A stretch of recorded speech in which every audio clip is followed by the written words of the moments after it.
Jeff Cowen's in the studio from Tahoe Regional Planning Agency, TRPA. That's us. Everybody in town knows TRPA. Yeah, sure. And it looks like you guys. I mean, continue. I'm seeing more and more.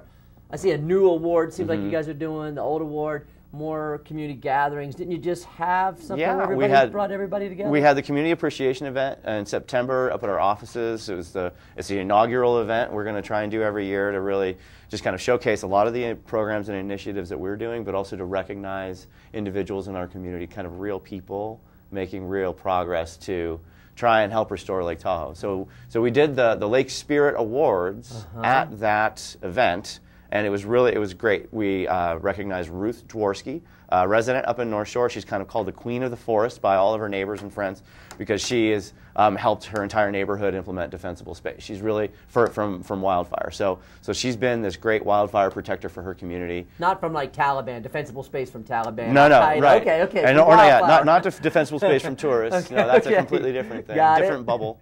But and then we also recognize Mahmoud Azad he's a Douglas County guy. He's been in stormwater planning for years, and he's helped communities all across the East Shore to really do a great job with doing stormwater infiltration planning projects for their whole community. With a name like Mahmoud, he better be doing something good out there. That's good. That's good. No, he's a really, really good example. But I mean, I can't sit here with you and not bring up like, there's been this image for TRPA that I know. I mean, you see the bumper stickers, you see the other side of things where people say, it's too much and there's too much paperwork and there's too many regulations. Yeah. What are you guys doing? Because I know that's a big part of what you guys are trying to do is, I mean, like anything in life, find the balance. What do you guys got going? Well, so we've been on a path to just improve our own customer service for a few years now. That's been very, very aggressive and really comprehensive. We're kind of starting from scratch in a lot of ways, but we've got to get this regional plan framework under us to implement a lot of the really great changes that we want to make. So strategically, the agency is just focused on environmental gain on the ground. Where are we going to get the greatest environmental gain for the least amount of resources? And we're looking much more to focus our resources on the roadways, the roadway networks, on large-scale restoration projects. And we would like very much to hand residential permitting, sort of the kind of environmental issues in your own backyard. We want to get that handed over to the local jurisdictions, to the building departments where they're more adept.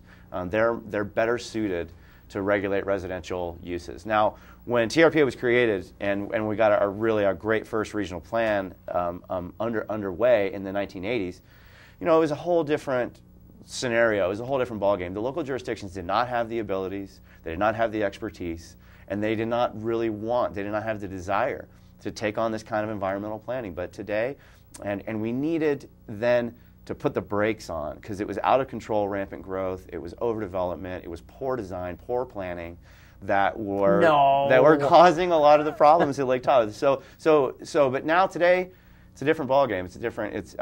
The local jurisdictions are better suited. They're on board. They're much more capable. They have really great trained staff, and environmental design is now becoming much more commonplace. It's way more popular. Not just here in Tahoe, but everywhere. Yeah, it seems way more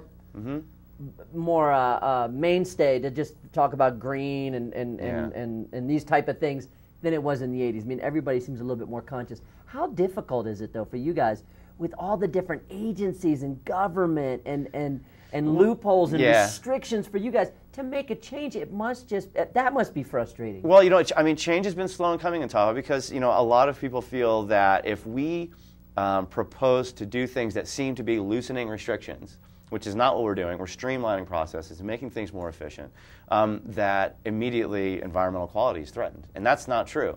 And that's not what we're shooting for. And then as you tighten restrictions, then the other side says, hey, you know. Yeah, that's right. If we go more strict or more rules, then we are slowing down a lot of the economic influence that we need up here, but also what we're finding now is that it's the opposite. It's that without streamlining, without getting more operationally efficient, we're hampering restoration efforts because a commercial property owner or a private property owner or even maybe a local jurisdiction that wants to infiltrate all the stormwater on the roadway, if they have a really difficult, burdensome process, or they have to face a lot of costs along the way, then we're going to get less environmental gains on the ground. Now, I know that this all seems really kind of intuitive, and that we should have figured this out a long time ago.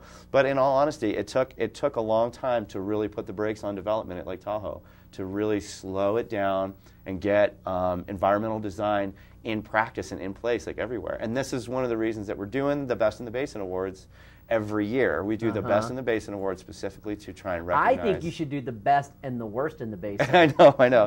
No, you mentioned that. Wouldn't that be good? Swiss Mart, the worst. I know. They're not even from Switzerland. Well, that would be more down like the negative road. We could see that coming out, and like maybe the blogosphere could always take care of the negative. We're focused on the positive. Swiss Mart would be good though, because didn't they have like all their gas just spilt out into the ground? I mean, that's not good, right? So they have underground tank issues a lot of places in Tahoe. But be good to call these people out. They needed incentive to come forward and do something good, because if you just slap them with the negative, and a lot of what like fines and permit regulations and things like that, then they're less likely to do anything. Do you have to go out and actually slap them when you mention? We don't. We stopped slapping people with fish. Yeah, that was more in the 80s when we were slapping with fish. So let me ask you this: just always get going with you guys, but Squaw buys Alpine, good or bad?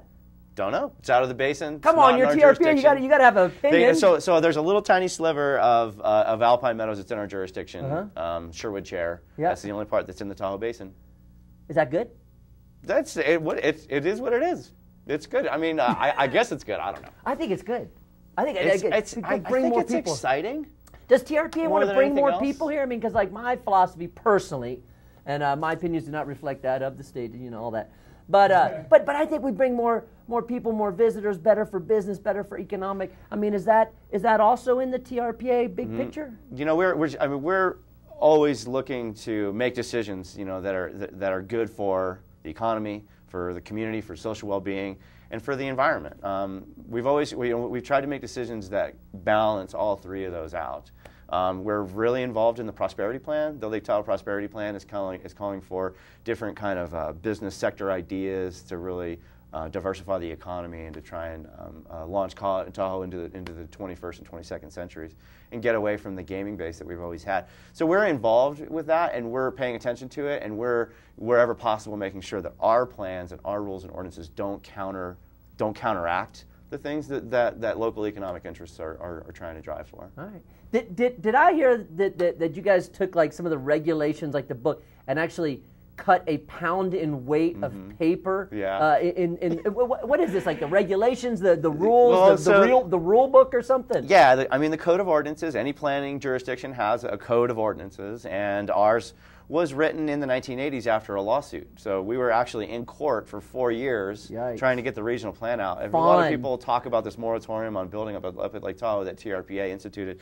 Well, it wasn't us. It was that our regional plan was in litigation in court, and the federal court judge said, okay, no more building. No, you can't permit any new structures while we're in court. It was 4 years.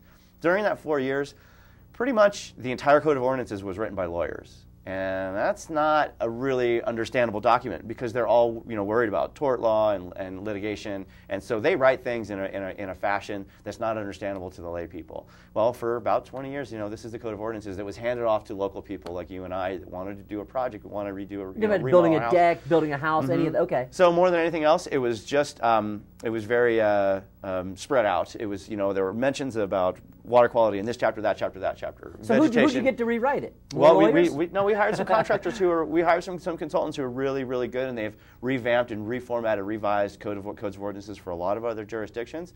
They've been working on it for about a year. We've had a lot of stakeholders, like just planners, private property owners, conservation advocates, economic advocates coming to the table saying, here's what we think is wrong with the Code of Ordinances. People who've been working with the code for a long time in the private sector, and then people at local jurisdictions, our partner agencies that have been working with the code for a long time, and said, well, what can we do? What can we change?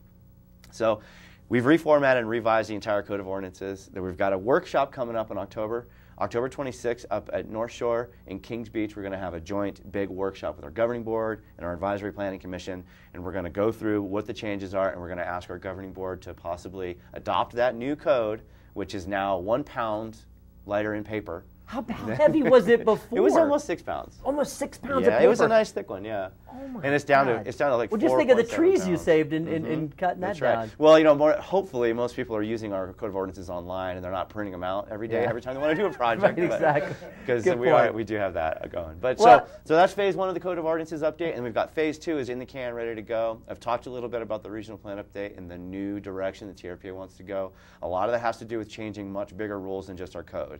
The bigger rules are the goals and policies, the overarching policies for Lake Tahoe.